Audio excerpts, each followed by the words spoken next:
Hello everyone, सभी लोगों को बहुत बहुत नमस्कार। क्या मेरी आवाज आप लोगों तक पहुंच रही है? गुड इवनिंग, नमस्कार, गुड इवनिंग। कैसे हैं आप लोग?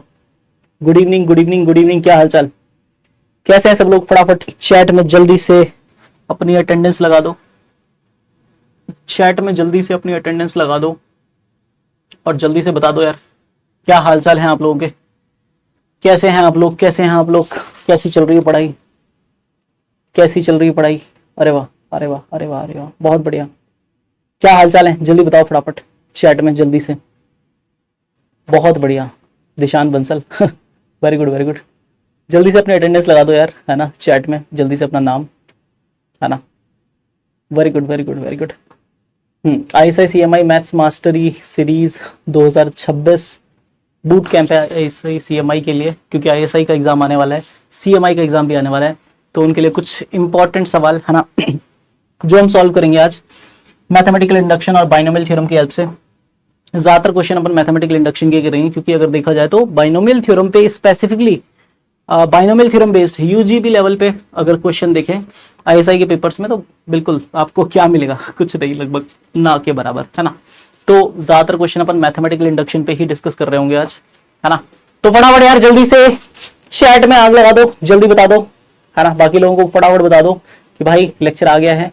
और आईओकेएम वाले बच्चे भी अगर इस सेशन को देखेंगे तो लाइक उनको मैथमेटिकल इंडक्शन बहुत अच्छे से क्लियर हो जाएगा ना। मैथमेटिकल इंडक्शन बहुत अच्छे से क्लियर हो जाएगा। इंडक्शन जो बार बार हम कहते हैं कि इंडक्शन को यूज करके इस चीज को प्रूव कर दिया, है ना? बिल्कुल बिल्कुल, इंडक्शन का यूज करके इस चीज को प्रूव कर दिया, तो वो इंडक्शन वाली चीज जो है ना, वो आज अपन इस लेक्चर में, इस सेशन में कवर कर रहे होंगे। ठीक है, तो क्या हम शुरू करें? क्या हम शुरू करें? अरे वाह, बहुत बढ़िया, बहुत बहुत शानदार, बहुत बहुत शानदार, है ना? हाँ, करते हैं स्टार्ट एक बार।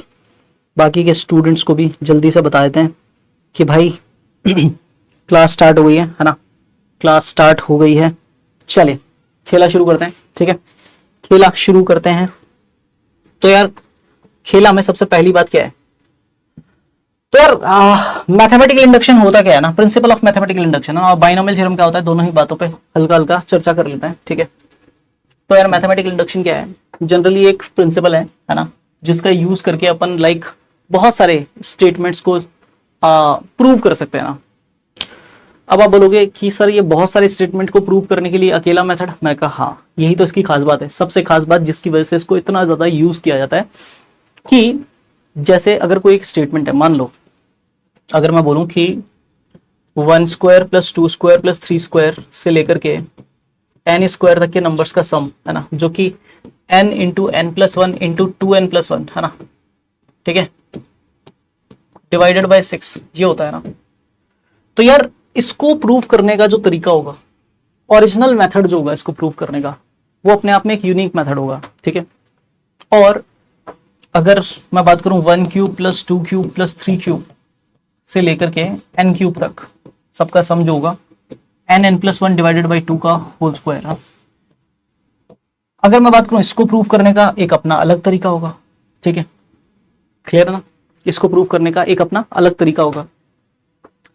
अगर मैं बोलूं कि 1 plus 3 square plus 3 cube and so on 3n-1, तो इसको प्रूव करने का तरीका कोई अलग होगा, 3n-1 डिवाइडेड बाई 2, है ना? इसको प्रूव करने का तरीका कोई और अलग होगा।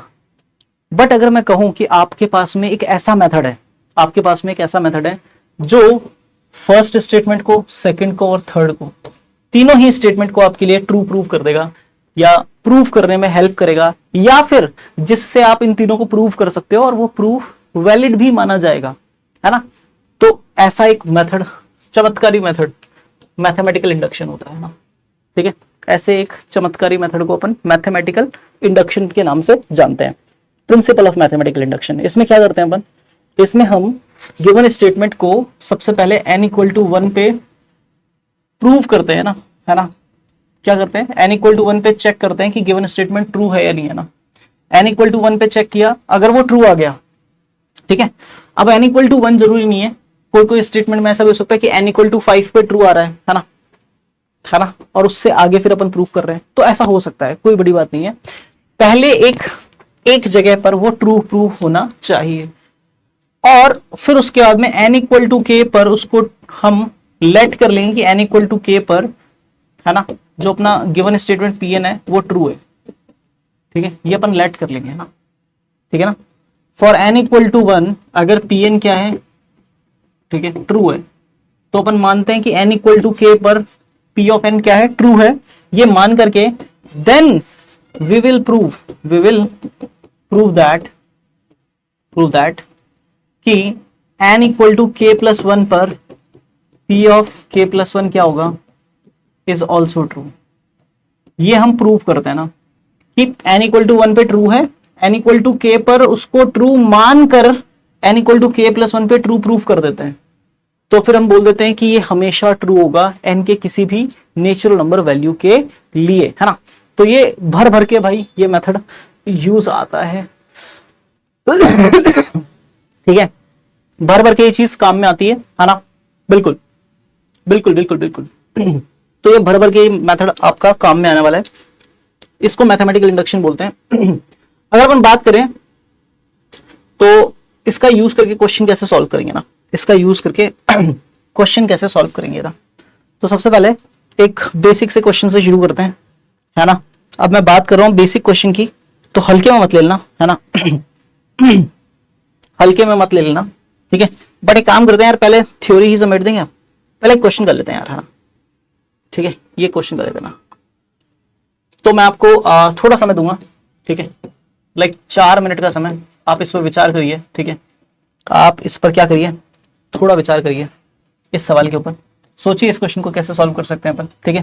थोड़ा दिमाग लगाइए थोड़ा थॉट जनरेट करने की कोशिश कीजिए। हाँ बिल्कुल बिल्कुल बिल्कुल, समझ नहीं आया कोई बात नहीं, मैं समझाऊंगा, डोंट वरी।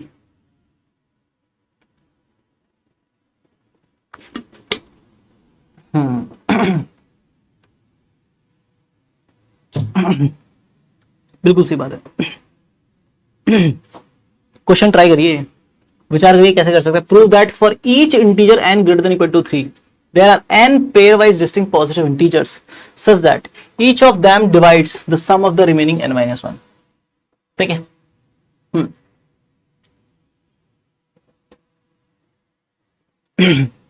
सबसे पहले इसमें बेस केस, है ना, n इक्वल टू 1 पर या 2 पर या 3 पर या 5 पर या 7 पर किसी एक पर आपको देखना होगा कि ये स्टेटमेंट ट्रू होना चाहिए, उसका एक प्रॉपर प्रूफ देना पड़ेगा कि हाँ ये ट्रू है, ठीक है।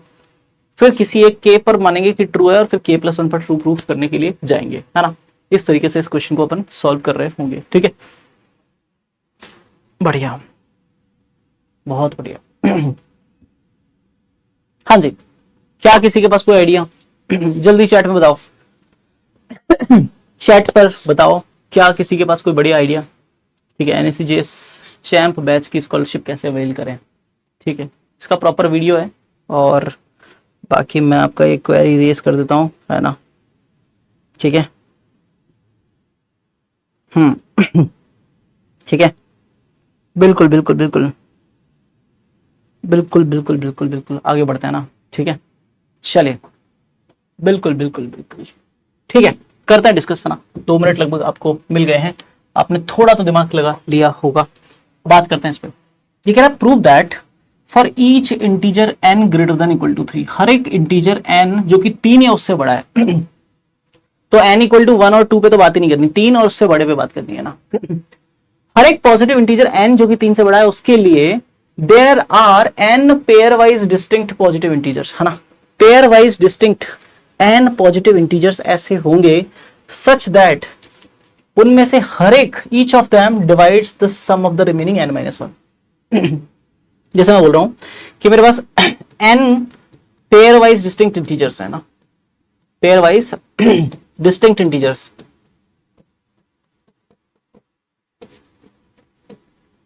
ठीक है। n pairwise n pairwise distinct integers हैं, कौन कौन से, x1 x2 x3 से लेकर के xn तक, ठीक है। तो क्या खास बात है, कोई भी एक जो है, कोई एक उठा लो, वो बचे हुए सारे जो भी नंबर्स होंगे उन सबके सम को डिवाइड करेगा। मतलब मैं बोल सकता हूं कि x2 जो होगा वो डिवाइड करेगा x1 plus x3 plus x4 plus x5 से लेकर के xn तक के सम को, ठीक है ना। एज इट इज x1 भी बाकी बचे हुए सबके सम को डिवाइड करेगा, x3 भी बचे हुए सारे सबके सम को डिवाइड करेगा, x5 भी सबके सम को डिवाइड करेगा।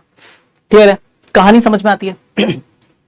तो हमें यह प्रूफ करना है कि हमेशा हर एक पॉजिटिव इंटीजर n के लिए जो कि 3 से बड़ा है, ऐसे n pairwise distinct integers positive integers exist करेंगे, हमेशा एग्जिस्ट करेंगे। ये अपने को शो करना है। ये कैसे शो करेंगे कि हमेशा ऐसा होगा ही होगा, ये कैसे शो करेंगे, इस पे विचार करते हैं ना, इस पे विचार करेंगे, है ना। ठीक है, चलिए सबसे पहली चीज एक चाय मंगवा ली जाए ना। गले में काफी दिक्कत है, ठीक है,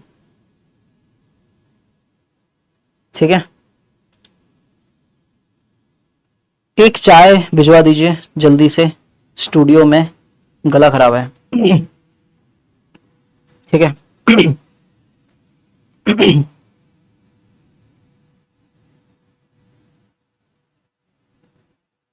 ठीक है, तो बात कर लेते हैं भाई, है ना। Prove that for each integer n greater than equal to 3। तो सबसे पहले इसका बेस केस बनाएंगे। क्या बनाएंगे? Base case. तो हम क्या कर रहे हैं, वी विल यूज इंडक्शन। हम इंडक्शन यूज करेंगे ना, हम इंडक्शन यूज करेंगे, ठीक है ना। We will use induction here. तो उसमें सबसे पहले बेस केस लेंगे ना। क्या लेंगे? Base case. अब बेस केस कैसे वर्क करता है, काफी सारे बच्चों को ये भी करी होगी कि बेस केस कैसे वर्क करता है। तो देख भाई, अपना ये जो स्टेटमेंट था ना, 1 square plus 2 square plus 3 square से लेकर के n स्क्वायर तक, जिसको अपन प्रूफ कर रहे थे n plus 1 2n plus 1 divided by 6, है ना। ये प्रूफ कर रहे थे ना। इसको कैसे प्रूफ करेंगे? सबसे पहले तो हम बेस केस बनाते हैं इसमें ना। बेस केस क्या बनाते हैं कि मान लेते हैं भाई ये Pn है, ये स्टेटमेंट क्या है? Pn, जिसका LHS ये है और RHS ये है, ठीक है। LHS बराबर RHS है, n इक्वल टू 1 पे ये अपन प्रूफ करेंगे, और n इक्वल टू k पे उन दोनों को बराबर मान के k प्लस 1 पे भी प्रूफ करेंगे ना। तो क्या करेंगे? सिंपल काम है। बेस केस में हम बोलेंगे इफ n इक्वल टू 1 या फॉर n इक्वल टू 1, ठीक है। क्या होगा? n का वैल्यू 1 डालोगे तो यहाँ पे 1 डाल दो तो 1 स्क्वायर बनेगा, लेफ्ट साइड 1 स्क्वायर बनेगा। राइट हैंड साइड में 1 डाल दोगे तो 1, n प्लस 1 की जगह 1 प्लस 1, 2n प्लस 1 यानी 2 इंटू 1 प्लस 1 डिवाइडेड बाई 6 आ जाएगा। तो 1 into 1 plus 1 2 into 2 1 2 plus 1 3 divided by 6, 2 3 6 से 6 कैंसिल होके 1, और लेफ्ट हैंड साइड में भी 1। तो LHS इक्वल टू RHS क्या है? गिवन स्टेटमेंट क्या है? गिवन स्टेटमेंट इज ट्रू किसके लिए? For n equal to 1। n equal to 1 के लिए ट्रू है। Given statement n equal to 1 के लिए क्या है? ट्रू है। क्लियर है? अरे वाह, अरे वाह, अरे वाह, वेरी गुड। ठीक है, दूसरी बात, नाउ अब अपन क्या करेंगे ना, अब हम क्या करेंगे ना, इंडक्टिव अप्रोच यूज करेंगे ना, ठीक है ना। इंडक्टिव केस यूज करेंगे, इंडक्शन यूज करेंगे। हम मान लेंगे let for n equal to k given statement is true. मान लेंगे कि n इक्वल टू k पर गिवन स्टेटमेंट क्या है? इज ट्रू, है ना, ट्रू है। मतलब यह है कि p ऑफ k क्या बनेगा? सोच के देखो, n की जगह k डाल देंगे तो 1 square plus 2 square plus 3 square से लेकर के n की जगह k डाल देंगे तो k स्क्वायर। उसका रिजल्ट क्या आ जाएगा? उधर भी n की जगह k डाल देंगे तो k plus 1 2k plus 1 divided by 6, है ना। क्लियर है? क्लियर है? डिवाइडेड बाय 6, क्लियर है? अरे वाह। अब अपने को क्या करना है? अब अपने को क्या करना है? For n equal to k plus 1, n equal to k plus 1 पे इसको ट्रू प्रूफ करना है ना, ठीक है ना। We will show that LHS equal to RHS ना, we will show that LHS equal to RHS। किसका LHS इक्वल टू RHS? किसका LHS इक्वल टू RHS? दोस्त, अगर अपन बात करें किसका LHS इक्वल टू RHS, अगर अपन बात करें किसका LHS इक्वल टू RHS, है ना, ठीक है। किसका LHS इक्वल टू RHS, ठीक है, किसका LHS इक्वल टू RHS भाई, है ना। तो n equal to k plus 1 अगर डालें इस स्टेटमेंट में क्या बनेगा? p ऑफ k प्लस 1 क्या बनेगा दोस्त? तो एक बालक ने कहा 1 square plus 2 square plus 3 square से लेकर के सबसे लास्ट में क्या आएगा, k प्लस वन का होल स्क्वायर। तो k plus one whole square आएगा तो उससे पहले k स्क्वायर भी आएगा। मैंने कहा हाँ, इक्वल टू यहाँ पे n की जगह k प्लस वन, फिर n प्लस वन की जगह k प्लस वन यानी k प्लस टू, और n की जगह k प्लस वन का डबल यानी 2k plus two plus one यानी 2k plus three divided by कितना आ जाएगा 6। तो हमें इसका LHS equal to RHS proof करना है। कैसे करेंगे, हम लेंगे इसका LHS, ठीक है ना, by taking LHS, by taking LHS। हम LHS लेंगे और उसको सॉल्व करके, इस LHS को सॉल्व करके ये लेके आएंगे, तभी प्रूफ हो जाएगा कि ये दोनों बराबर हैं, है ना। तो हम LHS ले लेते हैं, ठीक है ना, बाई टेकिंग LHS। LHS लिया, क्या लिखा हुआ है, 1 square plus 2 square plus 3 square से लेकर के k स्क्वायर और फिर k प्लस वन का होल स्क्वायर, ये लिखा हुआ है। हाँ सर ये लिखा हुआ है, ठीक है। क्या करेंगे, क्या आपके पास में 1 square plus 2 square plus 3 square से लेके k स्क्वायर तक का सम जो है उसको ये लिख सकते हैं अपन। ये तो अपन ने माना है ना कि n इक्वल टू k पर ट्रू है, तो इसकी जगह ये तो लिख ही सकते हैं, बिल्कुल लिख सकते हैं। तो यहां से यहां तक की चीज के लिए क्या लिख देंगे, क्या लिख देंगे, वही जो आप सोच रहे हैं, k plus one 2k plus one, ठीक है ना, डिवाइडेड बाई 6, और उसके प्लस में क्या आ जाएगा, k प्लस वन का होल स्क्वायर। ये क्या चल रहा है भाई, LHS चल रहा है ना। अच्छा जी, अब क्या करें, अब एक बालक ने कहा सर एक काम कर लो सर। मैंने कहा क्या, बोल k प्लस वन यहाँ भी है, k प्लस वन यहाँ पे भी, कॉमन निकालो सर खींच के। k प्लस वन को कॉमन निकाला खींच के ना, तो यहाँ पे क्या बचेगा, यहाँ पे क्या बचेगा, यहाँ पे k और k और 2k प्लस वन बचेगा डिवाइडेड बाई 6, और प्लस में यहाँ पे सिर्फ k प्लस वन। बहुत सही। अब क्या करें, अब एलसीएम ले लो सर, एलसीएम ले लो। मैंने कहा ठीक है ले लेते हैं एलसीएम। एलसीएम लिया तो क्या आया, k plus one as it is 6 LCM, k को 2k से मल्टीप्लाई किया कितना आया 2k स्क्वायर, k को 1 से तो k प्लस 6 जो है वो k से मल्टीप्लाई हुआ 6k, 6 को 1 से किया तो प्लस का 6, ठीक है। मैंने कहा ठीक है। अब क्या करें, बोला अब कुछ नहीं करना सर, अब थोड़ा सिंप्लीफाई कर लो। k plus one as it is, divide वाला 6 इसके नीचे लगा दिया, 2k स्क्वायर प्लस में k प्लस में 6k प्लस में 6 बचा हुआ है। तो क्या करें, ये दोनों मिला के कितना हुआ 7k, ठीक है, और प्लस में कितना है 6, तो 6 दूनी कितना होता है 12, तो 4 और 3 में ब्रेक करेंगे, तो k plus one 2k square plus में 4k प्लस में 3k और प्लस में 6 बच जाएगा divided by 6 as it is. तो k plus one as it is, दोनों में से 2k कॉमन ले लेंगे तो क्या बचेगा k प्लस टू, दोनों में से 3 कॉमन ले लेंगे क्या बचेगा k प्लस टू, दोनों में से k प्लस टू कॉमन ले लेंगे क्या बचेगा k प्लस टू कॉमन ले लेंगे क्या बचेगा 2k प्लस 3। एक बच्चा बोलेगा तुरंत सर 6 लिखना भूल गए आप यहाँ पे। मैंने कहा जी 6 लिखना भूल गए, तो लिख दिया, और जैसे लिखा तो ये आ गया RHS। ध्यान से देखो यही RHS था क्या, बोला हाँ सर यही RHS था, वेरी गुड। तो हमने ये प्रूव कर दिया, हमने ये क्या कर दिया, प्रूव कर दिया, है ना, कि हमने ये क्या कर दिया, प्रूव कर दिया। तो क्या स्टेप्स है, 3 स्टेप है। पहले n इक्वल टू 1 पे ट्रू प्रूफ करो, फिर n इक्वल टू k पर ट्रू मान करके n equal to k plus 1 पे भी ट्रू प्रूफ कर दो। अगर ये हो जाता है तो आप लिख सकते हो hence we can say that given statement is true for all natural numbers n। Clear है, क्या ये बात समझ में आती है? जल्दी फटाफट चैट में, जल्दी से फटाफट चैट में यस सर लिख दो, चैट में जल्दी से यस सर लिख दो, क्योंकि अब ये जहरीला सवाल हम निपटाने वाले हैं। ये क्वेश्चन कह रहा है for that prove that for each integer n greater than equal to 3, हर एक integer n greater than equal to 3 के लिए there are n pairwise distinct integers, n pairwise distinct integers, ठीक है ना, n पेयरवाइज डिस्टिंक्ट इंटीजर्स, ठीक है, such that each of them divides the sum of the remaining n-1। हर एक बचे हुए n-1 से, मतलब बचे हुए n-1 के सम को डिवाइड करता है ना। तो हम यहाँ पे इंडक्शन यूज करेंगे, ठीक है ना, क्योंकि n का वैल्यू 3 या उससे ज्यादा है। सबसे पहले बेस केस लेंगे ना, बेस केस बनाएंगे ना। बेस केस क्या होगा, for n equal to 3, for n equal to 3, है ना, फॉर n इक्वल टू 3 हमें pairwise distinct positive integer निकालने पड़ेंगे। क्या निकालने होंगे, pairwise distinct positive integers निकालने पड़ेंगे। कैसे पॉजिटिव इंटीजर्स, कि कोई भी एक जो वो बाकी बचे हुए 2 के सम को डिवाइड करे, ठीक है ना, फॉर n इक्वल टू 3, ठीक है ना। हम एक सेट लिखते हैं जिसमें 3 नंबर्स हैं, 3, 6 और 9।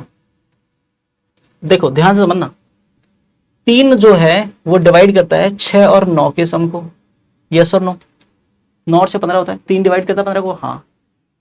मतलब मैं लिखता हूं 3 डिवाइड करता है किसको, ध्यान समझना, 3 डिवाइड्स किसको, 6 + 9 ना, 15 को। 6 डिवाइड करता है किसको, बाकी 2 के सम को, किसको, 3 और 9 दोनों का सम 12 है, तो 6 उसको डिवाइड करता है, हाँ या ना। और 9 जो है, और 9 जो है 9 डिवाइड, और 9 जो है वो डिवाइड करता है किसको, 3 और 6 के सम को। 3 और 6 के सम को कौन डिवाइड करता है, 9 डिवाइड करता है। क्या ये बात क्लियर है, क्या ये बात क्लियर है ना। तो for n equal to 3, for n equal to 3 है ना, ठीक है ना, नंबर्स 3 6 9 ना, ठीक है ना, सेटिस्फाइज, ठीक है ना, गिवन कंडीशन। गिवन कंडीशन इसका मतलब क्या है, इसका मतलब क्या है, इसका मतलब ये है दोस्त, hence given statement is true for n equal to 3। n equal to 3 पे गिवन स्टेटमेंट क्या है, ट्रू है। n इक्वल टू 3 पर गिवन स्टेटमेंट क्या है दोस्त, ट्रू है। कोई परेशानी तो नहीं है, क्या कोई परेशानी है यहां तक, क्या कोई परेशानी है, जल्दी बताइए फटाफट, क्या कोई परेशानी है यहां तक, hello hello hello hello hello, क्या कोई परेशानी है यहां तक, नहीं ना, बिल्कुल सही बात है। अब आगे बढ़ेंगे है ना, अब हम मान लेंगे नाउ, ठीक है ना, बेस केस हो गया। अब हम क्या बोलेंगे, नाउ लेट कर लेते हैं, लेट क्या मानते हैं कि गिवन स्टेटमेंट इज ट्रू, मान लेते हैं गिवन स्टेटमेंट जो है वो ट्रू है, ठीक है ना, ट्रू है, ठीक है। गिवन स्टेटमेंट क्या है, ट्रू है फॉर n इक्वल टू के, है ना, जो अपना गिवन स्टेटमेंट है वो n इक्वल टू के के लिए ट्रू है, n इक्वल टू के लिए ट्रू है। इसका मतलब क्या है कि जो के है ना, जो मैं मान रहा हूं कि लेट के पेयर वाइज डिस्टिंक्ट है ना, पॉजिटिव इंटीजर्स, यानी अलग अलग पॉजिटिव इंटीजर लेने कुल मिला के ना, पॉजिटिव इंटीजर्स कौन से हैं, वो पॉजिटिव इंटीजर्स हैं x1 x2 x3 x4 से लेकर के xk तक, ठीक है ना। ये k पॉजिटिव इंटीजर है दोस्त, है ना। इनमें से किसी एक को उठाओ तो बाकी के सब लोगों के सम को डिवाइड करता है, किसी एक को उठाओ तो बाकी k-1 नंबर्स के सम को डिवाइड करता है, ऐसा अपन ने माना है, ठीक है। क्या माना है अपन ने, ठीक है, हमने माना है कि वेयर कोई भी xi वो डिवाइड करता है बाकी इन सबके सम में से, इसको माइनस कर दो उसको डिवाइड करता है, ठीक है ना। वेयर कोई भी xi जो होगा वो डिवाइड करेगा किसको, सारे लोगों के सम को, ना, सारे xi's के सम को या xj के सम को, जिसमें j का वैल्यू 1 से लेकर के k तक जा रहा है और j का वैल्यू नहीं है किसके बराबर, i के बराबर। यानी ऐसा समझो कि वो सारे लोगों के अगर अपन बात करें तो सम के बराबर है ना। यानी अपन बोल सकते हैं कि किसी भी हालात में कोई भी एक बंदा, जैसे x3 उठा लेते हैं, तो x3 बाकी के सारे लोगों के सम को डिवाइड करेगा, x3 जो होगा वो बाकी के सारे लोगों के सम को डिवाइड करेगा, x4 जो होगा वो बाकी के सारे लोगों के सम को डिवाइड करेगा, है ना, इस टाइप से, क्लियर है ना। तो हमने ऐसा मान लिया, ठीक है, हमने ऐसा मान लिया। अब मैं यहां पे एक और बात मान लेता हूं कि माना मैंने कि x1 plus x2 plus x3 है ना, से लेकर के xk तक सारे नंबर्स का सम जो है उसको मैं s मान रहा हूं। कोई परेशानी तो नहीं है, इस पूरे सम को मैं क्या मान रहा हूं, s मान ले रहा हूं, है ना, इस पूरे सम को मैं s मान ले रहा हूं, ठीक है। अब इस पूरे सम को अगर मैं s मान ले रहा हूं तो क्या इस चीज को मैं थोड़ा और तरीके से लिख सकता हूं, बोला हाँ सर कैसे, कि कोई भी xi जो होगा वो डिवाइड करेगा इन सब के सम में से xi हटा दो उस क्वांटिटी को। क्या मैं ऐसा लिख सकता हूं, क्या मैं ऐसा लिख सकता हूं, क्या मैं ऐसा लिख सकता हूं, जल्दी बोलो फटाफट, क्या मैं ऐसा लिख सकता हूं। Very good very good very good, बहुत शानदार, बहुत बहुत बढ़िया। हाँ, मतलब xi जो है वो डिवाइड करेगा s माइनस xi को, हमेशा। क्या ये बात समझ में आती है दोस्त? अरे वाह। अच्छा, आप में से कितने बच्चे ऐसे जानते हैं कि अगर एक्स आई डिवाइड करता है एस माइनस एक्स आई को, ऑल्सो आपको पता है एक्स आई जो है वो एक्स आई को तो डिवाइड करता ही है, कोई भी नंबर खुद को तो डिवाइड करता ही है, कोई भी नंबर खुद को तो डिवाइड करता ही है। तो क्या इन दोनों का इंप्लीकेशन से मैं ऐसा बोल सकता हूं कि एक्स आई डिवाइड करेगा एस माइनस एक्स आई प्लस एक्स आई को?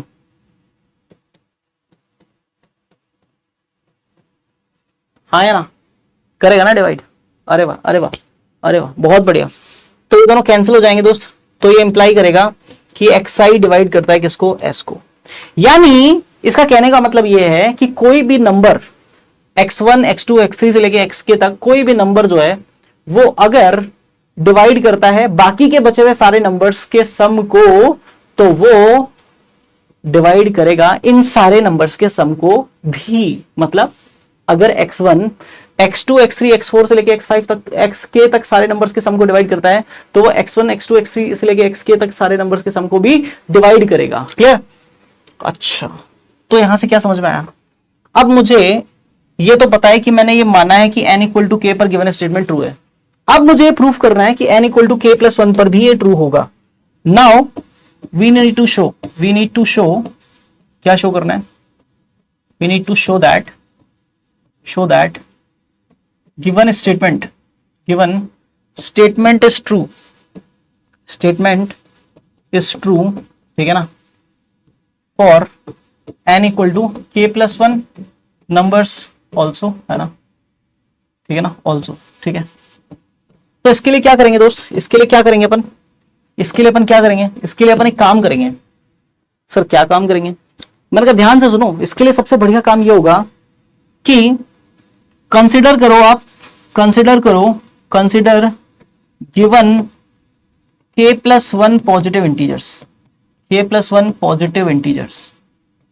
ठीक है ना। आप कंसिडर करो इन गिवन पॉजिटिव इंटीजर्स को, k प्लस 1 पॉजिटिव इंटीजर कौन कौन से? x1, x2, x3 से लेकर के xk तक तो मैं वही ले रहा हूं, पुराने वाले यही सारे इंटीजर्स उठा के ले लिए यहां पे। और इनके साथ साथ इन सबका जो सम था ना, s जो आया था जिसको अपन ने s माना था, उसको भी एज अ एलिमेंट ले लो, क्योंकि वो भी कोई पॉजिटिव इंटीजर ही आएगा। x1 से लेके xk तक सारे नंबर्स का सम भी कोई इंटीजर ही आएगा, उसको भी एक एलिमेंट की तरह ले लो। ठीक है, ले लिया। अब मुझे बताओ नाउ कंसिडर करना है आपको, क्या कंसिडर करना है? कोई भी xi जो डिवाइड कर रहा था s को, कोई भी xi जो डिवाइड कर रहा था किसको? s को, क्या वो डिवाइड करेगा, क्या वो xi डिवाइड करेगा 2s को भी? जल्दी बताओ फटाफट। अगर कोई नंबर 50 को डिवाइड करता है, कोई नंबर अगर ऐसा है दुनिया में जो 50 को डिवाइड करता है, तो क्या वो नंबर 100 को भी डिवाइड करेगा? जल्दी बताइए फटाफट। अगर दुनिया में कोई नंबर है जो 50 को डिवाइड करता है, तो क्या वो 100 को भी डिवाइड करेगा? जल्दी जल्दी जल्दी फटाफट। बिल्कुल बिल्कुल सही बात है। अगर कोई नंबर 50 को डिवाइड कर रहा है, एक्स आई अगर 50 को डिवाइड कर रहा है, तो 100 को भी डिवाइड करेगा, उसके डबल को भी डिवाइड करेगा। अगर डबल को डिवाइड करेगा तो एक्स आई डिवाइड्स, ये जो 2s है ना, इसको s प्लस s लिख लेते हैं। कोई परेशानी? मैंने कहा बिल्कुल परेशानी नहीं है। अब अगर बिल्कुल परेशानी नहीं है तो ये समझिए कि मैंने क्या लिखा है, xi डिवाइड्स, ये जो एक s है ना, उसकी जगह पे ये सारे नंबर्स रख दिए मैंने, है ना, x1 plus x2 plus x3, ठीक है, से लेकर के xk तक, है ना, ये सारे नंबर्स रख दिए और प्लस में s एज इट इज छोड़ दिया। इसका मतलब xi जो है वो डिवाइड करता है sum of k plus 1 integers. xi divide करता है किसको? Sum of k plus 1 integers. अब इसमें ये xi कौन है? इन्हीं में से कोई एक नंबर है भाई, इन्हीं में से कोई एक नंबर है ना, इन्हीं में से कोई एक नंबर है। तो अगर इन्हीं में से कोई एक नंबर है तो मैं बोल सकता हूं ऑल्सो xi जो है वो xi को तो डिवाइड करता ही है, तो क्या इन दोनों को सब्ट्रैक्ट कर सकता हूं? बोला हाँ सर। तो ये इंप्लाई करता है xi डिवाइड करेगा sum of k plus one integers, k plus one integers, ठीक है ना, माइनस xi, इसको डिवाइड करेगा। और k प्लस वन इंटीजर्स में से उस xi को अगर हटा दूं तो ये इंप्लाई करेगा xi डिवाइड करता है किसको, सम ऑफ k इंटीजर्स, है ना, ठीक है ना, अदर देन xi, ठीक है ना। तो इसका मतलब क्या हो गया कि किसी भी xi के लिए वो xi जो है वो अपने अलावा बचे हुए जो k प्लस वन में से k इंटीजर बचे ना, एक तो निकाल लिया आपने xi, वो बचे हुए k के सम को डिवाइड कर रहा है क्या हमेशा, हाँ कर रहा है। यहाँ पे i की वैल्यू 1 रखोगे तो वो x1 डिवाइड कर रहा है, 2 रखोगे तो x2 डिवाइड कर रहा है, 3 रखोगे तो x3 डिवाइड कर रहा है, 4 रखोगे तो x4 डिवाइड कर रहा है, k रखोगे तो xk डिवाइड कर रहा है। बस एक लास्ट केस बचा, कौन सा, क्या s डिवाइड करेगा बाकी सारे नंबर्स के सम को, क्या ये s डिवाइड करेगा बाकी सारे नंबर्स के सम को, अरे तो बिल्कुल करेगा, क्यों, क्योंकि बाकी सारे नंबर्स का सम ही तो s है, बाकी सारे नंबर्स का सम ही तो क्या है, s है।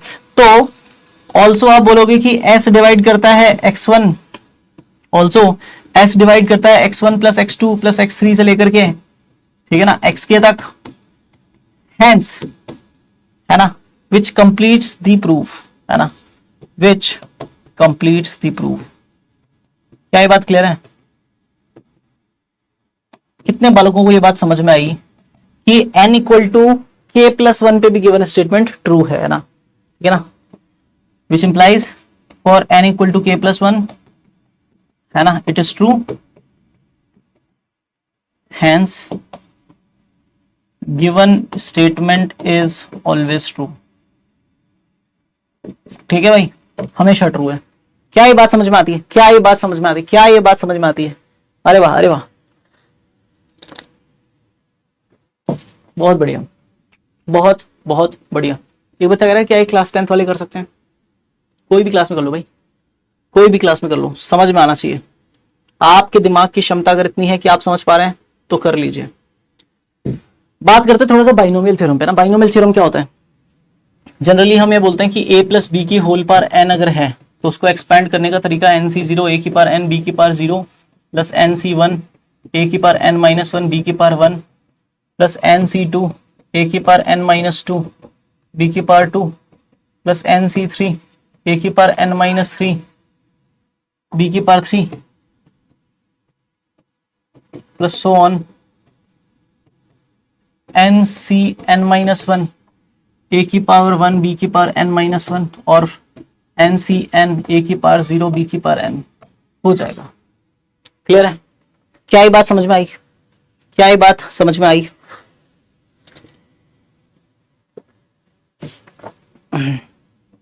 बिल्कुल सही बात है, हाँ बिल्कुल सही बात है। इसमें x k plus one term s ही ले लो, बिल्कुल सही बात है, सही कह रहे हो आप, मेसी नाम का बच्चा, बिल्कुल बिल्कुल बिल्कुल, वेरी गुड।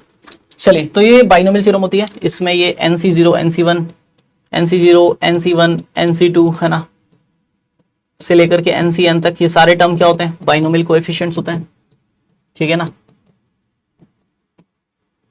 बाइनोमियल कोएफिशिएंट्स होते हैं। अगर अपन बात करें तो ncr के लिए फॉर्मूला होता है अपने पास में, ठीक है ना, n फैक्टोरियल अपॉन में n माइनस r का फैक्टोरियल और r का फैक्टोरियल, ठीक है ना दोस्त। और अगर अपन थोड़ी सी बात करें तो r का जो वैल्यू होता है greater than equal to 0 less than equal to n होता है, ठीक है। सबसे खास बात nc0 और ncn का वैल्यू बराबर होता है किसके, 1 के। nc1 और ncn माइनस 1 का वैल्यू किसके बराबर होता है, n के। nc2 और ncn माइनस 2 वो बराबर होता है nn minus 1 divided by 2 factorial के, है ना, एंड सो ऑन, ठीक है। अगर अपन बात करें हर एक टर्म में दोनों ही वेरिएबल की पावर्स का सम हमेशा किसके बराबर होता है, n के, ठीक है। एक्सपेंशन में टोटल कितनी टर्म्स होती हैं, n प्लस 1 टर्म्स, ठीक है ना। ये बहुत ही बेसिक बेसिक बातें हैं, है ना। बाकी जो भी है इसमें, जो भी लाइक आगे की चीजें हैं फर्दर, वो सब एक क्रिटिकल थिंकिंग है ना। बात करते थोड़ा सा आगे बढ़ते हैं ना। ज्यादातर बातें अपनी मैंने कहा था मैथमेटिकल इंडक्शन के इर्द गिर्द ही रहेंगी, है ना। तो भाई इस क्वेश्चन पे विचार करो फटाफट, how to prove this question, 4 minute का समय दे रहा हूं, फटाफट इस क्वेश्चन को ट्राई करो सब लोग। Try this question, try this, अभी ट्राई करो, बताओ कैसे सॉल्व कर सकते हैं, जल्दी से फटाफट इस क्वेश्चन को ट्राई करेंगे सब लोग।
हाँ जी, क्या आपने कुछ ट्राई किया?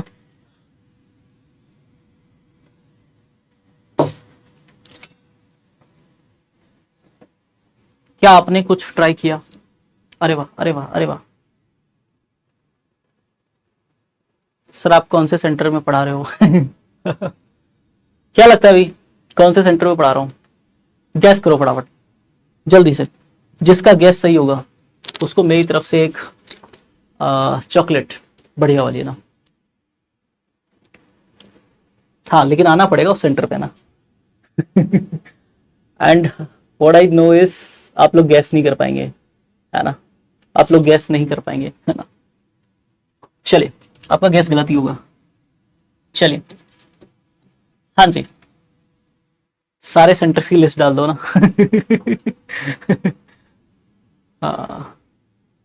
हाँ, बिल्कुल बिल्कुल बिल्कुल। चलिए, क्वेश्चन क्या कहता है? फॉर ईच पॉजिटिव इंटीजर के, हर एक पॉजिटिव इंटीजर के लिए, है ना, एफ ऑफ के जो है वो 4 की पावर के प्लस 6 की पावर के प्लस 9 की पावर के बराबर है ना। क्या कह रहा है, क्या कह रहा है, क्या क्या क्या क्या क्या क्या? एफ ऑफ के का मतलब 4 की पावर के प्लस 6 की पावर के प्लस 9 की पावर के है। आगे कहता है prove that for all non negative integers m and n, हर एक नॉन नेगेटिव इंटीजर m और n के लिए f ऑफ 2 की पावर m डिवाइड करता है f ऑफ 2 की पावर n को, where m is less than और इक्वल टू n, है ना। क्या बोला इसने? ये कह रहा है प्रूव कर दो कि f ऑफ 2 की पावर m जो है वो डिवाइड करता है किसको, किसको डिवाइड करता है दोस्त? f ऑफ 2 की पावर n को, ठीक है, किसके लिए? वेयर m और n क्या है भाई? Non negative. m comma n जो है वो बिलोंग करते हैं नॉन नेगेटिव, नॉन नेगेटिव, ठीक है ना, इंटीजर्स में से, ठीक है। और m जो है वो n से छोटा बराबर कुछ भी हो सकता है। m जो है वो n से छोटा बराबर कुछ भी हो सकता है, यानी ये कहना चाहता है कि m बिलोंग करता है, m 0 हो सकता है, 1 हो सकता है, 2 हो सकता है, 3 हो सकता है, और वहां से लेकर के n-1 या फिर n तक कुछ भी हो सकता है m, ठीक, कुछ भी हो सकता है। हर एक दशा में ये चीज इसको डिवाइड करेगी हमेशा, ये आपको प्रूव करना है। How to show this, how to show this? तो सबसे पहले वही बात निकल के आएगी, बेस केस। सबसे पहले बेस केस बनाएंगे ना, और बेस केस बनाने से पहले स्टेटमेंट बनाओ ना। f ऑफ 2 की पावर n क्या होगा? मैंने आपसे पूछा f ऑफ 2 की पावर n क्या होगा। k की जगह 2 की पावर n डाल दो तो अंदर भी 2 की पावर n डल जाएगा। 4 की पावर 2 की पावर n, 6 की पावर 2 की पावर n, 9 की पावर 2 की पावर n। ठीक है, ये हो जाएगा। अब बेस केस बनाते हैं। बेस केस मतलब n की वैल्यू क्या रखने पर है ना। तो उसने बोला कि m और n जो है वो नॉन नेगेटिव है दोस्त। नॉन नेगेटिव मतलब नेगेटिव नहीं है ना, पॉजिटिव इंटीजर हो सकता है, जीरो हो सकता है। तो हमें n की सबसे पहली वैल्यू जो लेनी चाहिए वो n इक्वल टू 0 लेना चाहिए। अगर n इक्वल टू 0 लें, n इक्वल टू 0 लें तो ये इंप्लाई करेगा, क्या बोलेंगे हम, फॉर n इक्वल टू 0, है ना। तो n अगर 0 ले दोस्त, अगर n 0 हो जाए तो m क्या होगा, m भी सिर्फ 0 ही होगा। तो हम बोलेंगे, क्या बोलेंगे दोस्त हम, कि for n equal to 0 and m equal to 0। ठीक है ना, इसके लिए विचार करता हूं। f ऑफ 2 की पावर 0 क्या हो जाएगा, तो आपने बोला f ऑफ 2 की पावर 0 मतलब 4 की पावर 2 की पावर 0 प्लस 6 की पावर 2 की पावर 0 प्लस 9 की पावर 2 की पावर 0। ठीक है, तो 2 की पावर 0 1 होता है, तो 4 प्लस 6 प्लस 9, 4 6 10 और 9 19 हो गया। क्लियर है, मैंने कहा क्लियर है। ये f ऑफ 2 की पावर 0 है ना। तो n इक्वल टू 0 और m इक्वल टू 0 के लिए ये चीज ट्रू होनी चाहिए। तो ये चीज ट्रू होनी चाहिए, इसका मतलब क्या f ऑफ 2 की पावर 0 डिवाइड करता है f ऑफ 2 की पावर 0 को, भाई ये ट्रू है। ठीक है ना, तो हम कहते हैं it implies that for n equal to 0, m equal to 0, या फिर हम तो n की ही बात करेंगे, m की बात ही क्यों करेंगे। Given statement is true. Given statement क्या है,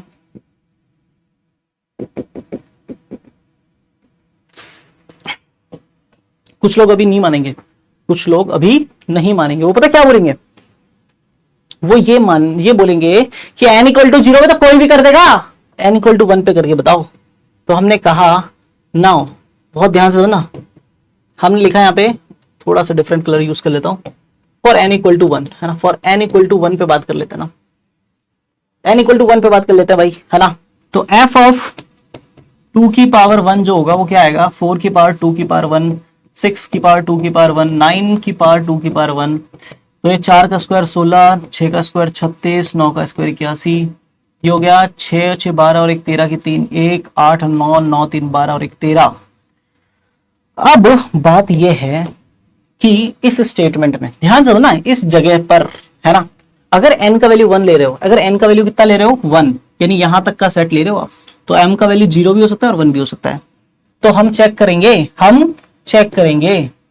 क्या f ऑफ 2 की पावर 0 डिवाइड करता है f ऑफ 2 की पावर 1 को, और क्या f ऑफ 2 की पावर 1 डिवाइड करता है f ऑफ 2 की पावर 1 को, क्या दोनों डिवाइड करते हैं, क्योंकि m का वैल्यू 0 भी हो सकता है और m का वैल्यू 1 भी हो सकता है। इसका मतलब है f ऑफ 2 की पावर 0 का मतलब 19।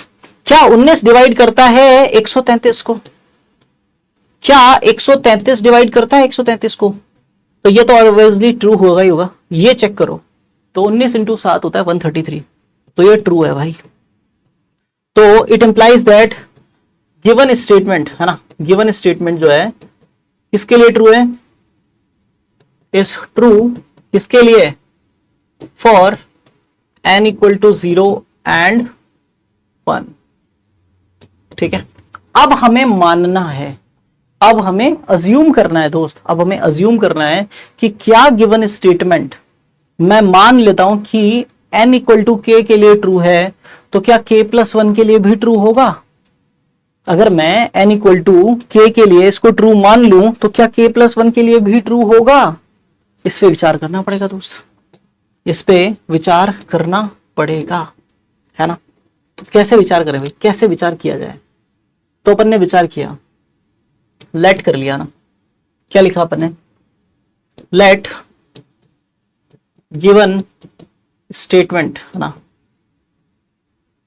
इज ट्रू, ठीक है ना, for n equal to k, है ना, n इक्वल टू k के लिए ट्रू है। इसका मतलब ये इंप्लाई करता है कि f ऑफ 2 की पावर m जो होगा वो डिवाइड करता है f ऑफ 2 की पावर k को, वेयर m जो है वो बिलोंग करता है किसमें से, 0 1 2 3 से लेकर के k तक, ठीक है ना। m की वैल्यू आप कुछ ही ले लो, 0 1 2 3 से लेकर k तक, वो ये वाली चीज हमेशा इसको डिवाइड करती है, ऐसा हमने अज्यूम कर लिया है, ठीक है, ऐसा हमने अज्यूम कर लिया है। अब हमें, है ना, now we need to show that, now we need to show that, need to show that, show that given statement is true, given statement is true, ठीक है ना, given statement true है किसके लिए, for n equal to k plus 1 means that is, इसका मतलब क्या है, इसका मतलब है कि f of 2 की पावर m डिवाइड करता है किसको, f of 2 की पावर k plus 1, ठीक है ना दोस्त, where m बिलोंग करता है 0 1 2 3 से लेकर के k प्लस 1 तक, ठीक है ना दोस्त। हाँ, ये प्रूफ करना है दोस्त, कैसे प्रूफ करें, अभी देखो, अभी करते हैं। हाँ, सबसे पहली चीज मैंने सबसे पहले आपसे पूछा f ऑफ 2 की पावर k प्लस 1 क्या होगा, तो आपने बोला सर पहले ये बताओ f ऑफ 2 की पावर k क्या था, तो f ऑफ 2 की पावर k था 4 की पावर 2 की पावर k, 6 की पावर 2 की पावर k, 9 की पावर 2 की पावर k, है ना, यही था। मैंने कहा हाँ, तो क्या करें, तो 2 की पावर k प्लस 1 करेंगे, तो यहाँ पे 4 की पावर 2 की पावर k प्लस 1 प्लस 6 की पावर 2 की पावर k प्लस 1 प्लस 9 की पावर 2 की पावर k प्लस 1, ये हो जाएगा। क्या ये बात समझ में आई? मैंने कहा बिल्कुल आ गई। अब क्या करें, सुनो ध्यान से, बहुत ध्यान से सुनो ना, ध्यान से सुनने वाली बात यहाँ पे ये है कि क्या इसे 4 की पावर 2 की पावर k इंटू 2 की पावर 1 ऐसा लिखता हूं, क्योंकि मल्टीप्लीकेशन में पावर ऐड होके k प्लस 1 बनी थी, हाँ या ना, ऐसा लिखता हूं, बोला हाँ सर। इसको भी ऐसा लिखता हूं, बिल्कुल सर। इसको भी ऐसा लिख सकता हूं, बिल्कुल सर। मैंने कहा बहुत बढ़िया। अब आगे ध्यान से सुन, क्या इसको ऐसा लिखता हूं कि 4 की पावर 2 की पावर k की पावर 2, क्योंकि अंदर और बाहर वाली पावर मल्टीप्लाई होती है, तो ये मल्टीप्लाई होकर वापस यही बनेगा, है ना, ऐसा लिख सकता हूं ना, बोला हाँ सर। और इसको क्या लिखता हूं, इसको भी सर आप 9 की पावर 2 की पावर k का होल स्क्वायर लिख सकता हूं, क्लियर है? मैंने कहा ठीक है। और बीच वाले टर्म का क्या करेंगे, बीच वाले टर्म का क्या करेंगे, बीच वाला टर्म जो है, अगर ध्यान से सोचो, अगर ध्यान से सोचो, तो बीच वाला टर्म बहुत कुछ कह रहा है। 6 जो है उसको 2 इंटू 3 लिखते हैं, 6 क्या होता है 2 इंटू 3, उसकी होल पावर कितनी है 2 की पावर की, और उसका क्या है होल स्क्वायर, यही है ना, बोला हाँ सर। मैंने कहा अभी देखो मजेदार बात है, क्रेजी है ना, क्या है, ये स्क्वायर जो है ना, ये 2 की पावर k को बाहर लिख दो, स्क्वायर को अंदर लिख दो। स्क्वायर को अंदर लिखोगे तो 2 का स्क्वायर इंटू 3 का स्क्वायर लिख दोगे आप, और ऊपर पावर 2 की पावर k आ जाएगा, और यहां 9 की पावर 2 की पावर k का स्क्वायर एज इट इज। फिर क्या करोगे सर आप?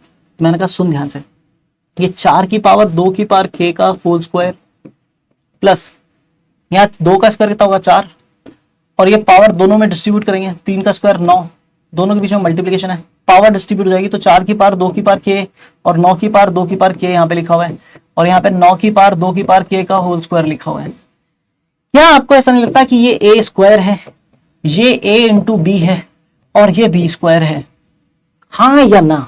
अगर ऐसा लगता है तो शास्त्र तो यही कहते हैं कि आप यहाँ पे 2ab बनाएं, एक ab जोड़ें और एक ab घटा दें, यही करेंगे ना, यही कहते हैं ना आपके शास्त्र। तो क्या करेंगे, बस जो शास्त्र कहते हैं वही करेंगे। तो 4 की पावर 2 की पावर k का होल स्क्वायर, यहाँ पे 2 टाइम्स 4 की पावर 2 की पावर k इंटू 9 की पावर 2 की पावर k लिखेंगे, और 9 की पावर 2 की पावर k का होल स्क्वायर, और माइनस में 4 की पावर 2 की पावर k इंटू 9 की पावर 2 की पावर k लिख देंगे ना, ठीक है ना दोस्त। तो इससे क्या होगा, ये तीनों मिलकर क्या बनाएंगे, कंप्लीट स्क्वायर बनाएंगे दोस्त। और कंप्लीट स्क्वायर क्या बनेगा, 4 की पावर 2 की पावर k प्लस 9 की पावर 2 की पावर k का होल स्क्वायर लिखेंगे। क्या ये बात क्लियर है? मैंने कहा हाँ, बहुत सही। और ये क्या बचा, ये क्या है, ये क्या है? मैंने कहा इसको वापस इसकी औकात में लेके आते हैं ना, इसकी 2 की पावर के और इसकी 2 की पावर के, दोनों को उठा के ब्रैकेट के बाहर, ठीक है ना। और ये 4 इंटू 9 कितना हो जाएगा 36, उसको क्या लिखेंगे, उसको 6 का स्क्वायर लिख देंगे।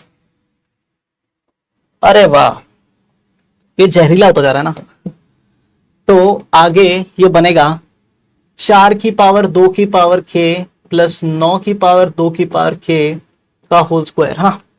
और माइनस में ये 6 की पावर 2 की पावर के अंदर और स्क्वायर बाहर, 6 की पावर 2 की पावर के कर लो अंदर और स्क्वायर को कर दो बाहर, और ए स्क्वायर माइनस बी स्क्वायर लगा दो।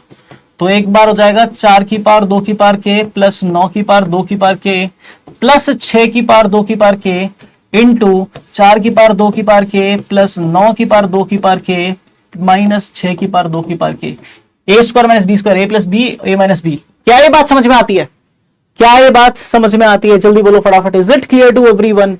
क्या ये कहानी समझ में आई? जल्दी बोलो फटाफट, क्या ये कहानी समझ में आई?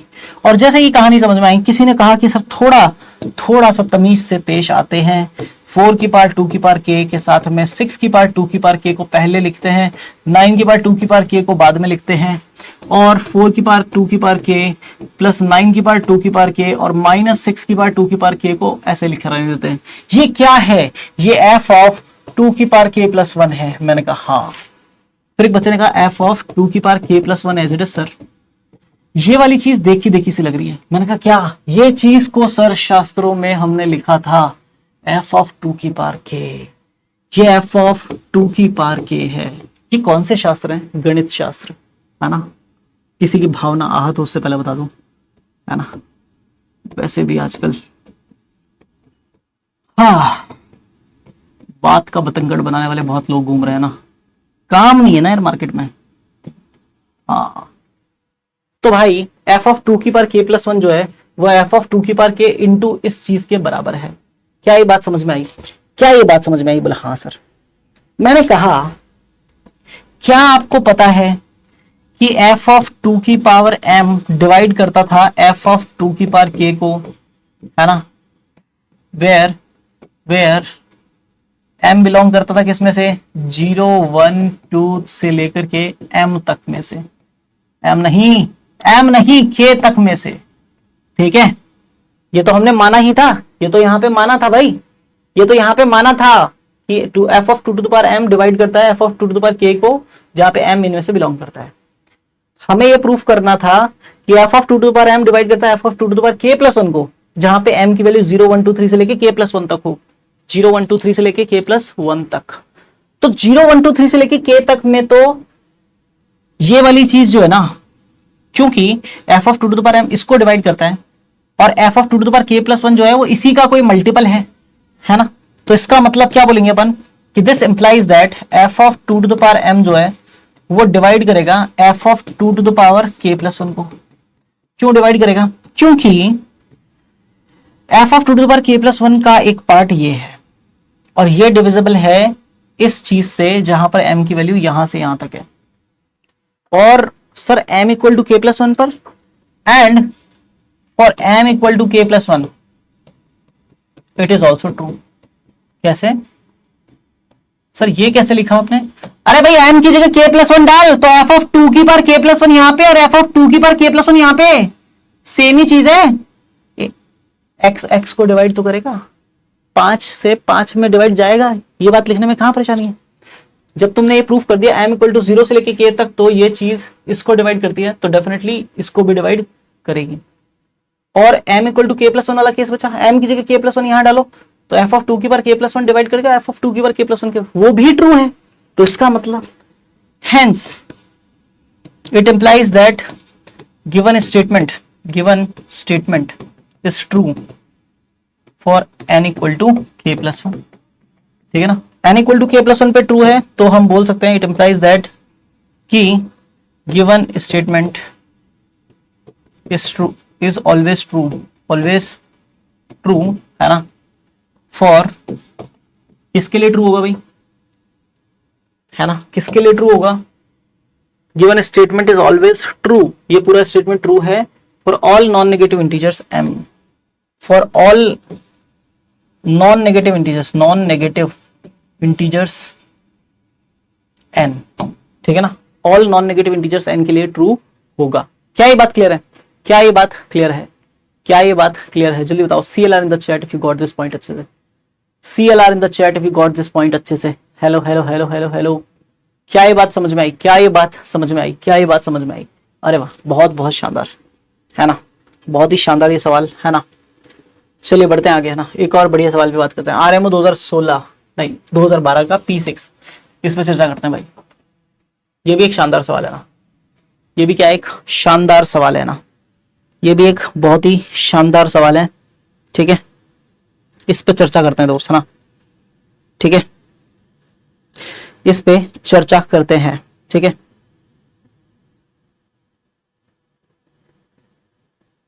इस पे चर्चा करते हैं दोस्त। चलिए, ये क्वेश्चन क्या कहता है? Find all positive integers n such that this quantity is a perfect square. How to show this? We will use induction over here. क्या करें? इंडक्शन यूज करें। इंडक्शन भी यूज कर सकते हैं और बाइनोमियल थ्योरम भी यूज कर सकते हैं। तो we will use binomial theorem over here, है ना। बाइनोमियल थ्योरम यूज करते हैं थोड़ा सा ना, कैसे बताता हूं। Binomial theorem plus bounding use करेंगे इसमें ना, बाइनोमियल थ्योरम, ठीक है, प्लस बाउंडिंग। ठीक है, दोनों ही देखो, बाइनोमियल थ्योरम भी कहीं ना कहीं और मैथमेटिकल इंडक्शन भी कहीं ना कहीं, दोनों यूजफुल कॉन्सेप्ट्स हैं और ज्यादातर यूज आते हैं नंबर थ्योरी के क्वेश्चंस में, है ना, इनइक्वालिटीज में, है ना। तो अभी चर्चा करते हैं इसको कैसे सॉल्व करेंगे। तो सबसे पहले हम अपन मान लेते हैं कि 3 की power 2n plus 3n square plus में 7 जो है वो किसके बराबर है? b स्क्वायर के बराबर है, ऐसा मान लेते हैं। वेयर खास बात क्या है? b belongs to some natural numbers, है ना।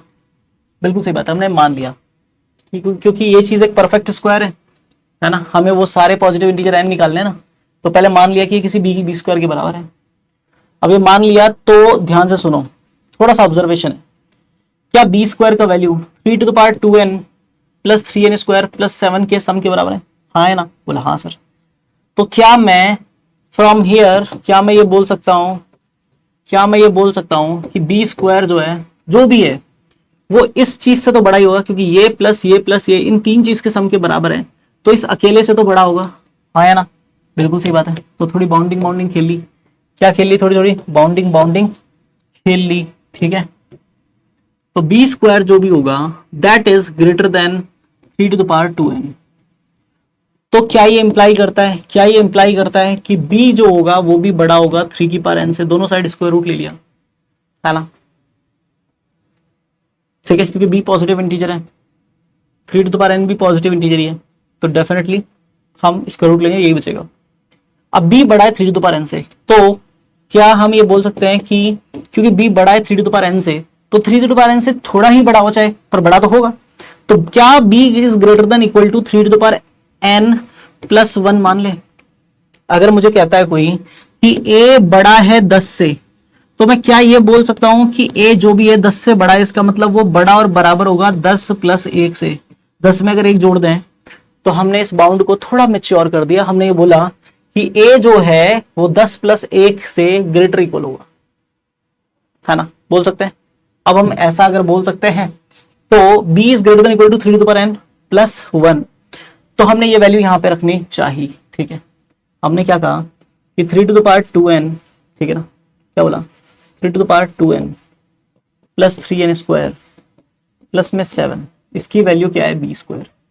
और हमने b स्क्वायर में b से b का लोअर बाउंड रख दिया। b का क्या रख दिया? Lower bound. मुझे पता है कि b की जगह अगर मैं 3 to the power n plus 1 रखूंगा तो मैं b के लिए उससे छोटी वैल्यू उसकी जगह रिप्लेस कर रहा हूं, तो मैं b स्क्वायर की जगह ये रखूंगा। इसका मतलब मैंने क्या किया, ये बोल दिया कि इस चीज का मैंने लोअर बाउंड रखा। तो ये वाली जो चीज है ना 3 to the power 2n plus 3n square plus में 7, ये ग्रेटर इक्वल होगी भाई, ये ग्रेटर इक्वल होगी किससे? 3 to the power n plus 1 से। क्लियर है? और ऊपर स्क्वायर। ठीक है, तो अब इसको एक्सपैंड कर देते थोड़ा सा। 3 to the power 2n plus 3n square plus में 7, इस ग्रेटर इक्वल क्या हो जाएगा? इसको एक्सपैंड किया मैंने, तो ये हो जाएगा a स्क्वायर यानी 3 to the power 2n plus 2ab यानी 2 into 3 to the power n और प्लस में b स्क्वायर यानी 1।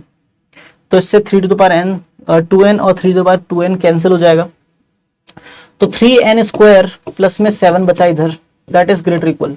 यहाँ पे ये जो चीज बची हुई ना, इस पे थोड़ा सा विचार करना दोस्त, इस पे थोड़ा सा विचार करना। क्या विचार करें सर? थोड़ा सा मैंने कहा देखो यार, प्लस के 1 को तो आगे लिख दो, या प्लस के 1 को तो उधर फेंक दो ना, +1 उधर जाके माइनस हो जाएगा 7 में से, है ना। जो 2 इंटू 3 की पावर n बचा, उस 3 की पावर n को 1 + 2 का होल पावर n लिख दो और बाइनोमियल थ्योरम लगा दो। क्या लगा दो? बाइनोमियल थ्योरम लगा दो।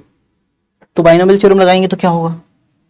3n² प्लस में 7 में से 1 गया तो 6, है ना, that is greater than equal to. इसमें बाइनोमियल थ्योरम लगाया, 2 बाहर है तो एक्सपैंड किया तो 1 + 2n, क्या आएगा? क्या आएगा? क्या आएगा? क्या आएगा? क्या आएगा? 1 + 2n प्लस में n(n-1) divided by 2 into 2² plus में n(n-1) 2 divided by 3 factorial into 2 का क्यूब एंड सो ऑन जाएगा ये टर्म। ठीक है, क्या ऐसा ही होगा बाइनोमियल थ्योरम एक्सपेंशन में? कहा, पर मुझे पता है कि इसकी स्मॉलेस्ट वैल्यू है ये, तो क्या मैं ऐसा बोल सकता हूं कि 3n² प्लस में 6 जो कि बड़ा या बराबर है 2 टाइम्स ऑफ इस पूरी क्वांटिटी के, तो वो बड़ा होगा 2 टाइम्स ऑफ इस एक्सपेंशन में मैं सिर्फ 3 ही टर्म लूं, बाकी की टर्म छोड़ दूं। बाकी की टर्म लेता तो शायद इक्वालिटी होल्ड कर जाती है, पर इस टर्म को भी, बाकी की सारी टर्म्स को हटा दिया मैंने, सिर्फ स्टार्टिंग की 3 टर्म ली, क्योंकि इधर एक क्वाड्रेटिक एक्सप्रेशन है, तो मैंने यहाँ पे n की पावर 2 जहां तक आएगी वहां तक का एक्सप्रेशन लिया, बाकी सबको गायब कर दिया। यानी 1 + 2n प्लस 2 से एक 2 कट जाएगा तो 2n n-1, ठीक है ना, यहां तक का ले लिया, बाकी सबको गायब कर दिया, लोअर बाउंड से रिप्लेस कर दिया। लोअर बाउंड से रिप्लेस किया तो ग्रेटर इक्वल की जगह ग्रेटर रह गया सिर्फ।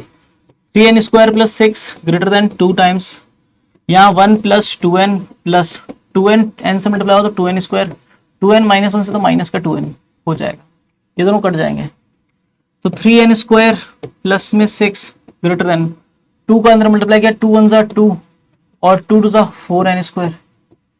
तो अपन ने क्या किया? 2 को इधर भेज के माइनस करवाया। क्या हमने कुछ मिस्टेक करी? क्या हमने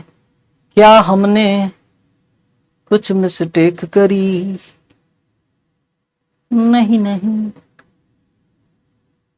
नहीं नहीं, ठीक है। 4n², तो 3n² इधर भेज के माइनस करवाया, 4n² माइनस 3n², 2 इधर भेज के माइनस कराया दोस्त, 6 में से 2 बचा 4, n² छोटा और बराबर आ गया 4 से। तो इसका मतलब क्या हुआ? अगर मान लो मैं मतलब इनइक्वालिटी फॉलो करूंगा ना, या इक्वालिटी भी फॉलो करवा लूं अगर मान लो, तो यहां से क्या पता चलेगा? इट इंप्लाइज दैट n = 1 और 2 आर द ओनली पॉसिबिलिटीज, ये दोनों ही ओनली पॉसिबिलिटीज हैं। मतलब ये इंप्लाई करता है कि for n greater than equal to 3 there will be no solution,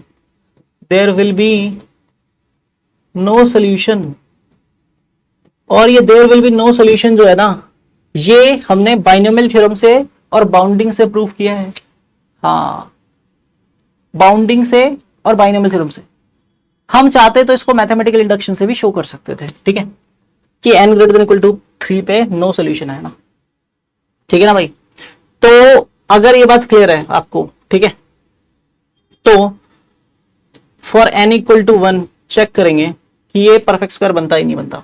तो 3 की पावर 2n था, तो 2 × 1 प्लस में 3 × 1 का स्क्वायर और प्लस में 7, है ना, तो ये कितना हो जाएगा? b² = क्या आएगा? 9 + 3 + 7, 9 3 12 7 19, नॉट अ परफेक्ट स्क्वायर,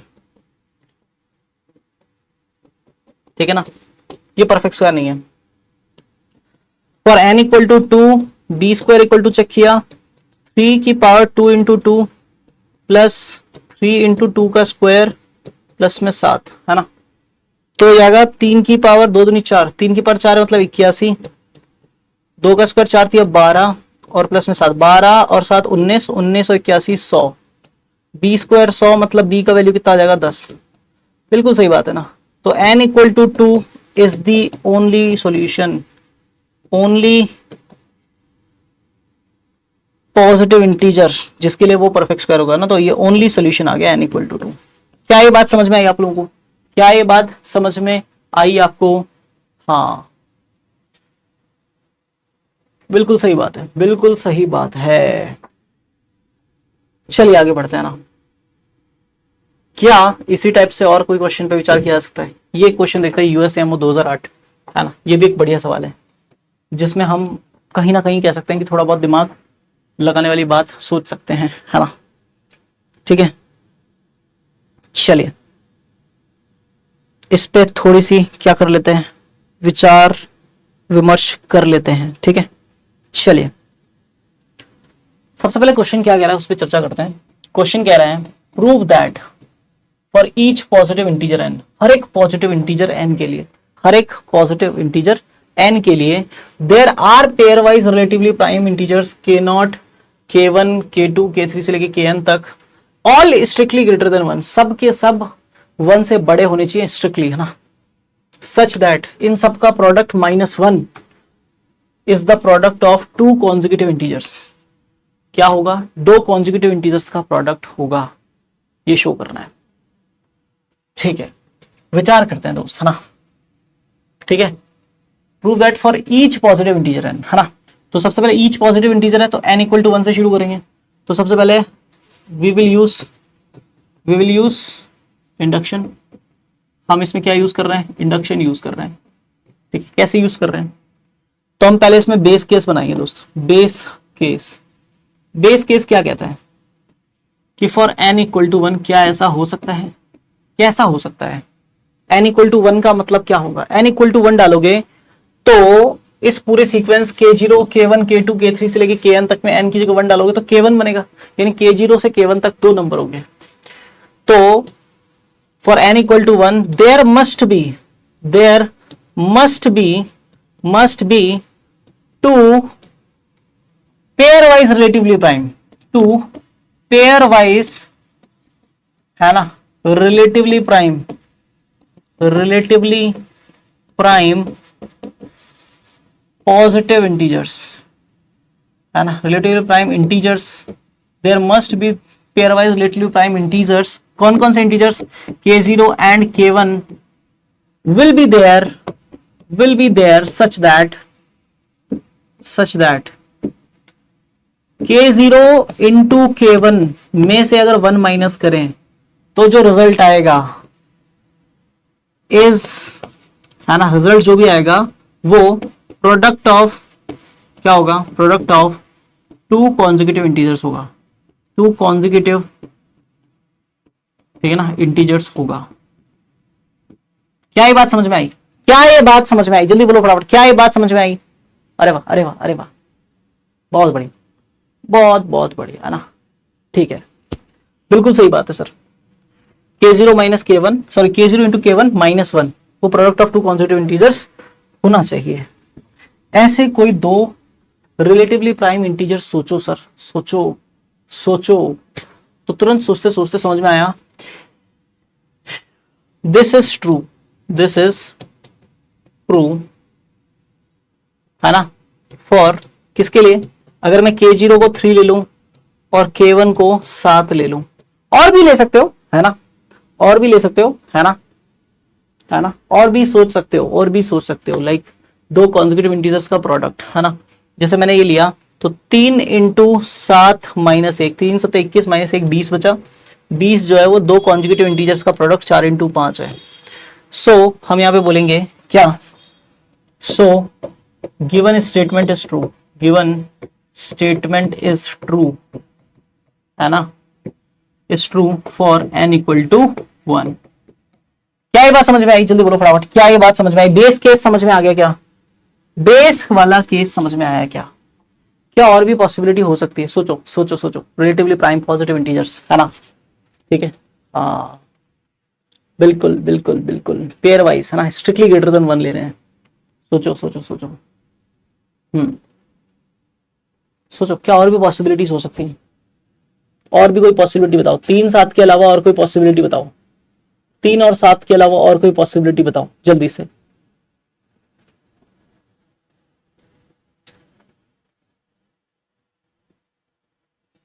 तीन सात के अलावा और कोई पॉसिबिलिटी बताओ, जल्दी जल्दी जल्दी फटाफट। और क्या पॉसिबिलिटी हो सकती है?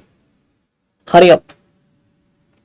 बढ़िया, 1 मिनट, मेरे पास ये लाइव नहीं चल रहा है क्या? हाँ, बढ़िया बढ़िया बढ़िया, जल्दी बताओ, कोई एग्जाम्पल बताओ यार, 3 और 7 के अलावा कोई जो इसको सेटिस्फाई करता हो।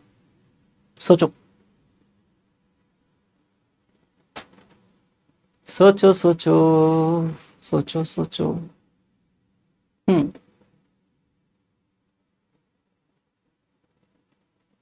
सोचो।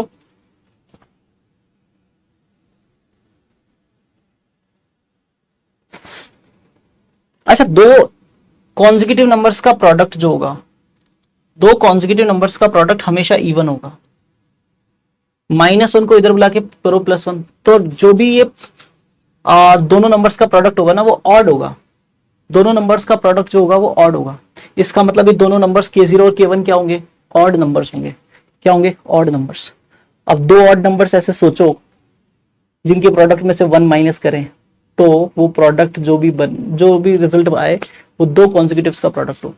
सोचना है आपको, दो ऑड नंबर लेने हैं, K0 और K1 दो ऑड नंबर्स होंगे, है ना।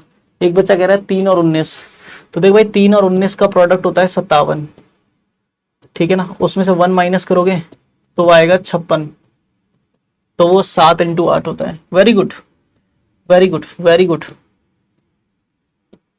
बहुत ही बढ़िया, एक्सीलेंट। क्या नाम है इसका? मैसी नाम से एक बच्चा दिख रहा है ना, @मैसी, है ना। बिल्कुल सही बात है ना। तो ऐसे नंबर हम सोच सकते हैं, और भी चॉइसेस हमारे पास हैं, ठीक है। अब बात आती है यार, कैसे भी करके मानेंगे। क्या मानेंगे? हम अज्यूम करेंगे कि n = k पर, अब k तो इसमें ऑलरेडी इन्वॉल्व है, इतना ज्यादा ना, तो n = m पर मानेंगे और m+1 पे प्रूफ करेंगे ना। तो लेट करेंगे फॉर n = m, ठीक है ना, या n = l ले लो यार। n = l, given statement is true, given statement is true. मान लिया मैंने ना, मान लिया मतलब हमने लेट कर लिया कि there exist pairwise relatively prime integers के, मतलब l pairwise relatively prime integers K0, K1, K2, K3 से लेकर के KL तक, ताकि उन सब के प्रोडक्ट में से मैं 1 माइनस करूं तो जो रिजल्ट आए वो product of two consecutive integers हो। तो दो कॉन्जिक्यूटिव इंटीजर्स का प्रोडक्ट जो होगा, दो कॉन्जिक्यूटिव इंटीजर्स का प्रोडक्ट, उसको अपन मान लेते हैं कि ये चीज जो है वो x × x-1 के बराबर है। मैंने मान लिया कि n = l पर गिवन स्टेटमेंट ट्रू है, मतलब K0, K1, K2 से लेके KL तक के प्रोडक्ट में से अगर 1 माइनस करूंगा तो जो रिजल्ट आएगा वो x × x-1 होगा। ये मैंने मान लिया। अब मुझे ये शो करना है कि n = l+1 नंबर्स के लिए भी ये स्टेटमेंट ट्रू होगा, ठीक है ना। Now we need to show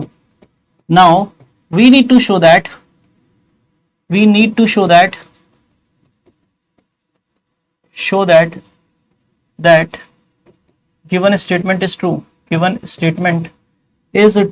for किसके लिए? n = l+1 also, ठीक है ना। n = l+1 पे भी ट्रू है, ये अपने को शो करना पड़ेगा।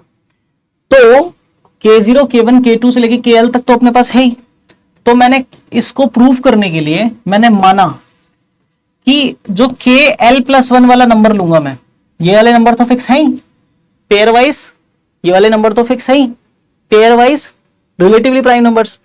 मैंने KL+1 नंबर माना जो कि क्या है, सोचो क्या नंबर माने। एक ऐसा अजम्पशन मानेंगे कि उसको इनसे बढ़ाएं तो अपना काम बन जाए यार। अब काम कैसे बन जाए, अजम्पशन कैसे लेके आनी है वो बताता हूं। इस स्टेटमेंट से सोचना है दोस्त। अगर मैं बोलूं कि K0, K1, K2 से लेकर के KL तक सबका प्रोडक्ट -1 इधर जाएगा तो +1, तो x को x से मल्टीप्लाई किया x², x को -1 से तो -x, और -1 इधर आएगा तो +1, तो अपना गिवन प्रोडक्ट ये है, इन सारे नंबर्स का प्रोडक्ट ये है। तो मैं के एल प्लस वन को क्या मानूंगा, के एल प्लस वन को मैं मानूंगा एक्स स्क्वायर, क्या मानूंगा दोस्त, बहुत चतुराई भरा स्टेप है। मैं इसको मानूंगा x square plus X plus one, ठीक है। नाउ बहुत ध्यान से सुनना आप, मैं चाहता हूं कि K0 into K1 K2 K3 से लेकर के KL into KL plus one, इन सब का प्रोडक्ट -1 क्या आ जाए, दो कॉन्जिक्यूटिव नंबर्स का प्रोडक्ट आ जाए, है ना। और फिर मुझे यह भी शो करना पड़ेगा कि ये नंबर रिलेटिवली प्राइम है इन सारे नंबर्स के साथ में, यह भी मुझे शो करना पड़ेगा, है ना।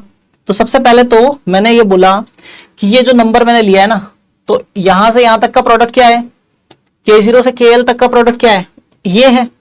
तो उसकी जगह डाला x square minus x plus one, और KL प्लस वन की जगह डाला ये वाला value x square plus X plus one, ठीक है। इस सब को इधर लिख लेता हूं,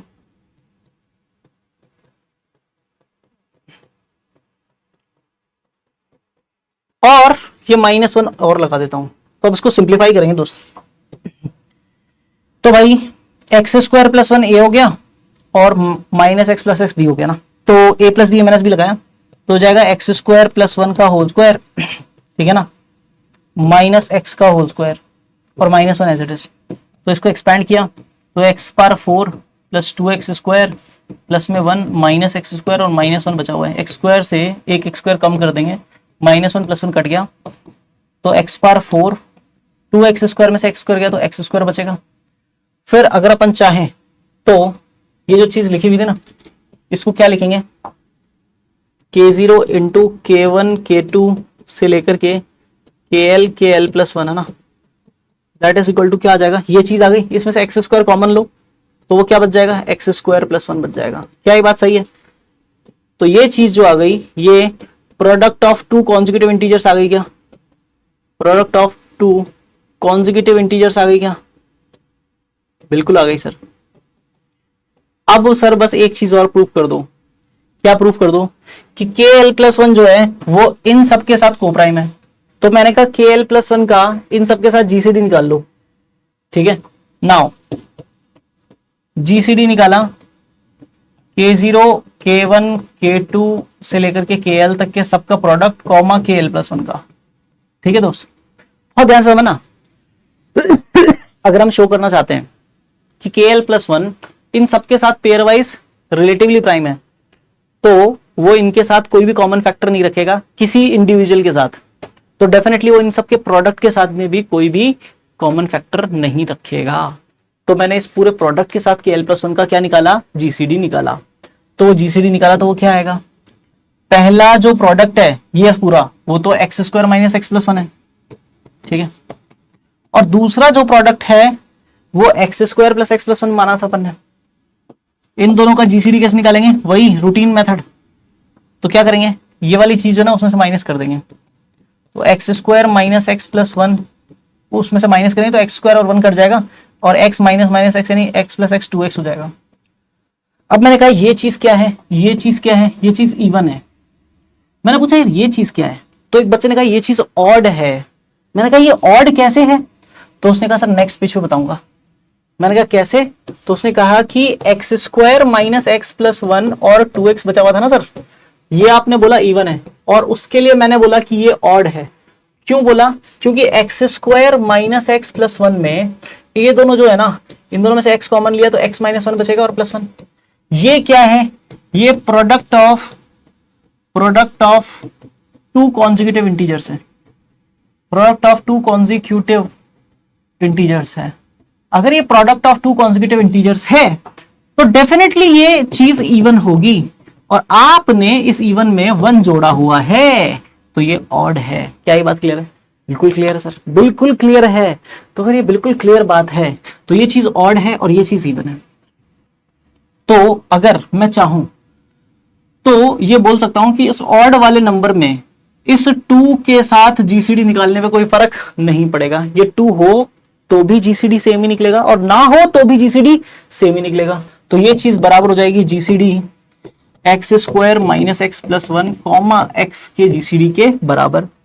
और अब इसको निपटाने के लिए एक्स में एक्स का मल्टीप्लाई करके GCD x square minus x plus one में से एक्स में एक्स का मल्टीप्लाई करके एक्स स्क्वायर माइनस करवाया तो ये दोनों कट जाएंगे।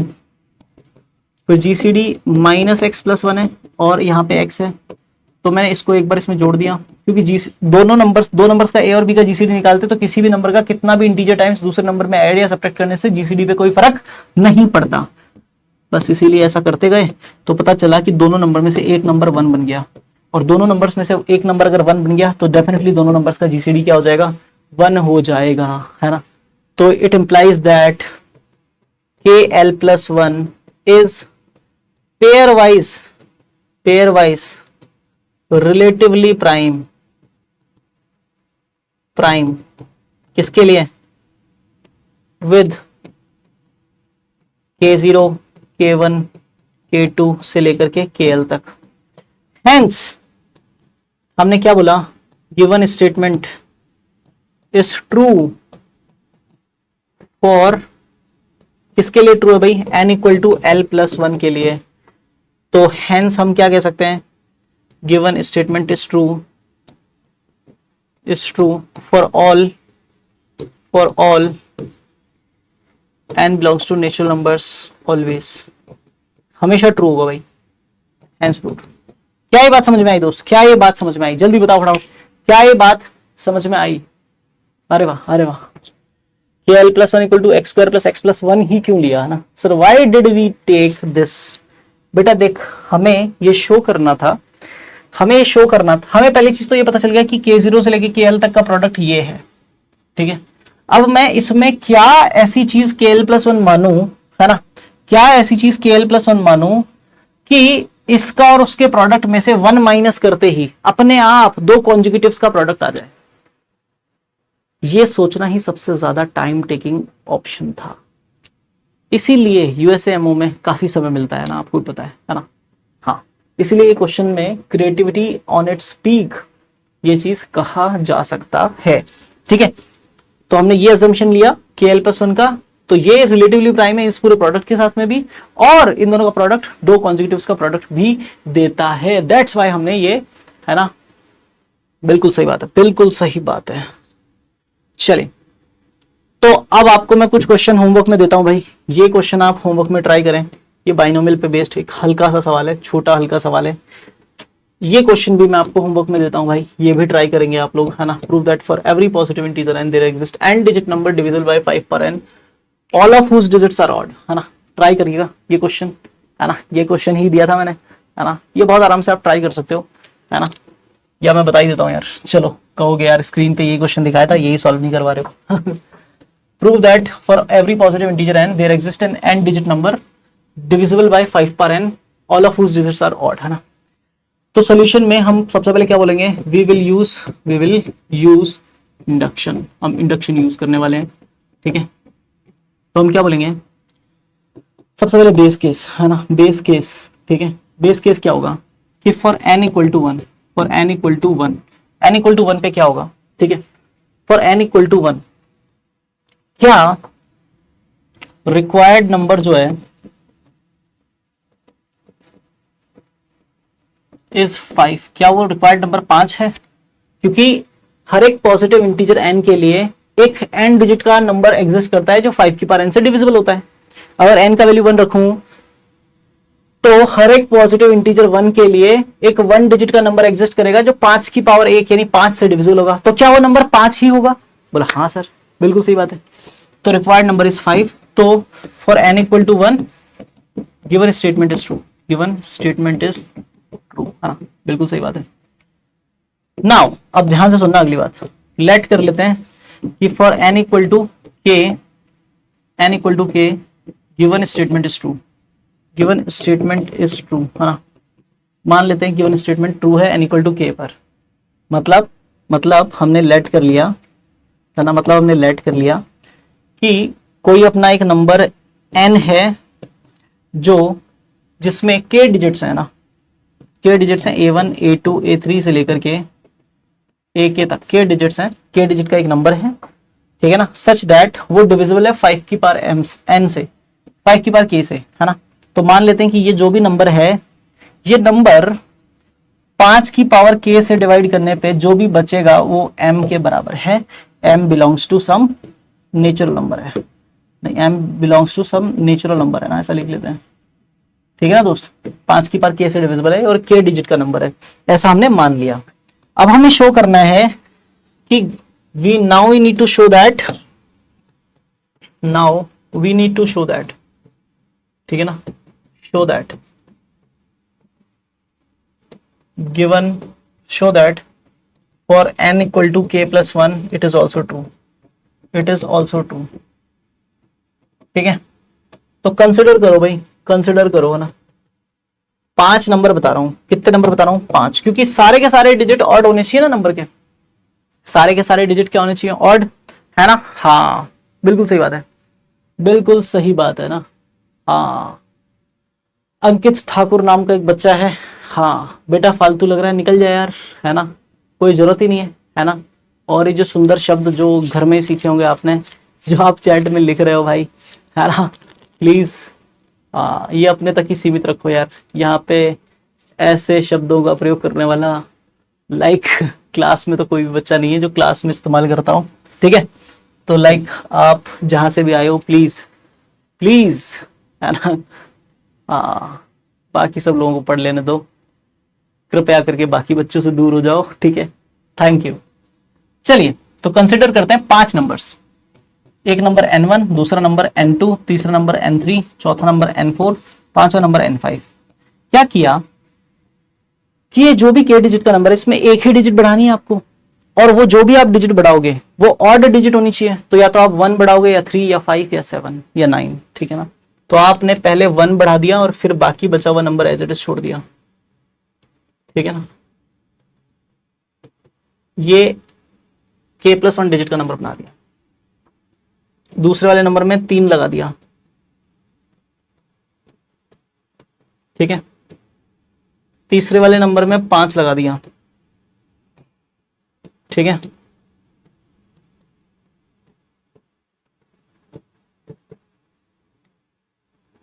चौथे वाले नंबर में 7 लगा दिया,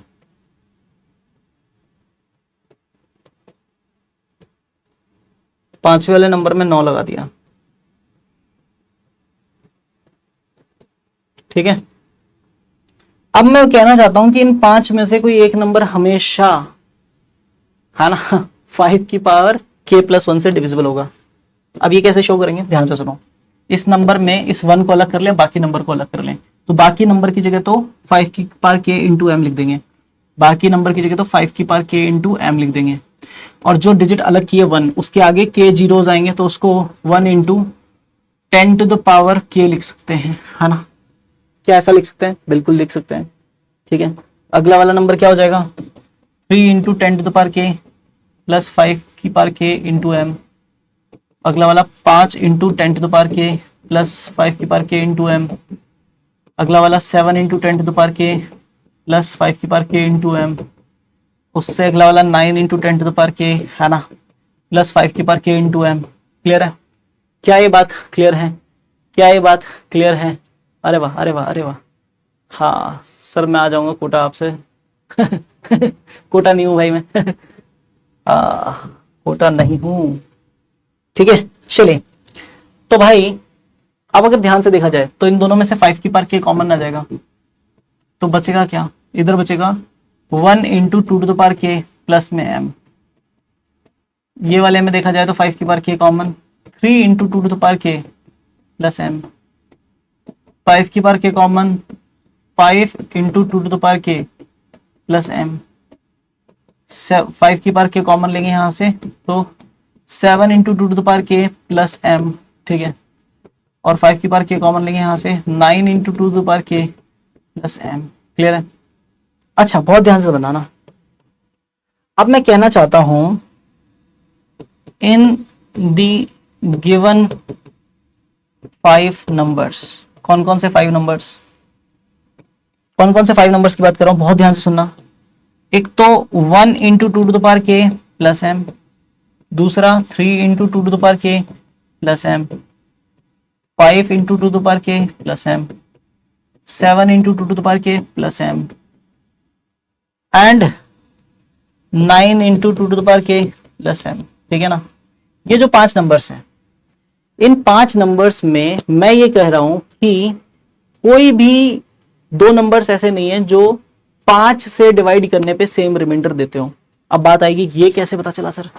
मैंने कहा अगर 2 नंबर मान लेता हूं जो 5 से डिवाइड करने पे सेम रिमाइंडर दे रहा हूं, मान लो ये भी 5 से डिवाइड करने पे 3 रिमाइंडर दे रहा है, यानी ये 3 mod 5 है और ये भी 3 mod 5 है। अगर मैं मान लूं, ठीक है ना, 5 से डिवाइड करने पे ये भी 3 रिमाइंडर दे रहा है, ये भी 3 रिमाइंडर दे रहा है, तो डेफिनेटली इन दोनों का जो डिफरेंस होगा, इन दोनों नंबर्स का जो डिफरेंस होगा वो 5 से डिविजिबल होना चाहिए।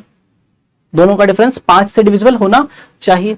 बट आप सोच के देखो, कोई भी 2 नंबर्स का डिफरेंस निकालो, जैसे इन दोनों का डिफरेंस निकालोगे ना आप, तो m से तो m कट जाएगा, बाकी जो भी बचेगा उसमें 2 to the power k common आ जाएगी, और 3 में से 1 जाएगा 2 बच जाएगा, या 1 में से 5 जाएगा 4 माइनस 4 बच जाएगा, 3 में से 5 जाएगा 2 बच जाएगा, या 5 में से 7 जाएगा 2 बच जाएगा, है ना। तो जो भी बचेगा वो 2 टू द पावर k का कोई मल्टीपल होगा और इवन मल्टीपल होगा, है ना। तो in the given 5 numbers this and this, है ना, none gives same remainder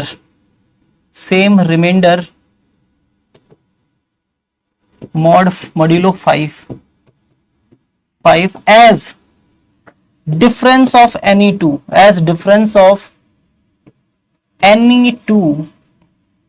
is not a multiple of 5। है ना, कोई भी 2 का डिफरेंस 5 का मल्टीपल नहीं है, साफ साफ दिख रहा है वो 2 टू द पावर k का कोई इवन मल्टीपल है ना, है ना, है ना। विच इज डिफरेंस इज, यहां लिख देते हैं, difference is even multiple of 2 to the power k। ठीक है ना, तो यहां से क्या समझ में आया कि ये पांचों के पांचों डिफरेंट रिमाइंडर देते हैं। तो it implies that all five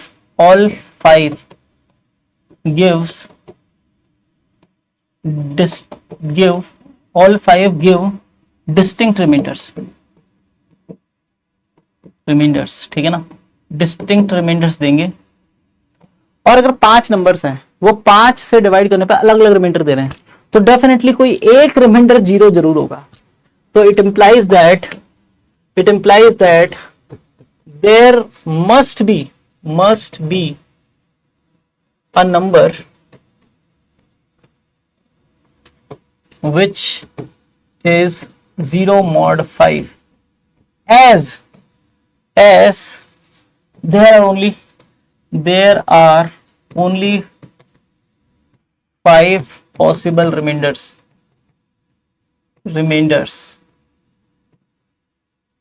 yeah, there can be only 5 possible remainders modulo 5 which are 0 1 2 3 4, है ना। तो अगर 5 नंबर हैं, पांचों अलग अलग रिमाइंडर लेने जाएंगे तो किसी ना किसी के पास तो 0 जरूर आएगा, और जिसके पास भी 0 आएगा that will be divisible by 5, है ना। हाँ, so it implies that one of the number कौन n1 और n2 और n3 और n4 और n5 must be divisible by, देखो 5 की पावर k से तो ये सारे डिविजिबल थे ही, क्योंकि 5 की पावर k तो आपने कॉमन लिया था, 5 की पावर k तो आपने कॉमन ले लिया था, और बची हुई क्वांटिटी में से कोई एक क्वांटिटी 5 से डिविजिबल है, तो डेफिनेटली वो वाला नंबर 5 की पावर k प्लस 1 से डिविजिबल होगा। तो one of the number this is divisible by 5 की पावर k प्लस 1, ठीक है ना, which implies that given statement is true, ठीक है ना, is true for n equal to k plus 1, hence given statement is always true, ठीक है ना, for any n belongs to natural numbers, क्या ये बात क्लियर है? क्या ये बात क्लियर है? क्या ये बात क्लियर है? क्लियर है तो CLR in the chat, CLR in the chat if you got this point अच्छे से। जल्दी बताओ फटाफट, क्या ये बात समझ में आती है? क्या ये बात समझ में आती है? जल्दी बोलो फटाफट। अरे वाह, can a 9th grader do this? सबसे बड़ी बात ये कि क्या एक बच्चे का सवाल है कि 9th ग्रेडर इसको कर सकता है क्या?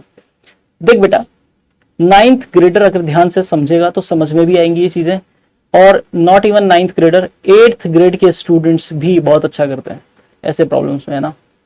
ठीक है, हाँ, बहुत आराम से। 8वीं क्लास के कई सारे बच्चे हैं जो इनमो लिखे हैं, है ना, RMO क्लियर करके इनमो लिखे हैं, और इनमो लिखने वाले बच्चे इस टाइप के बहुत सारे प्रॉब्लम सॉल्व करके जाते हैं, है ना? तो 9th ग्रेडर नहीं, 8th ग्रेडर भी, ठीक है भाई? हाँ, चलिए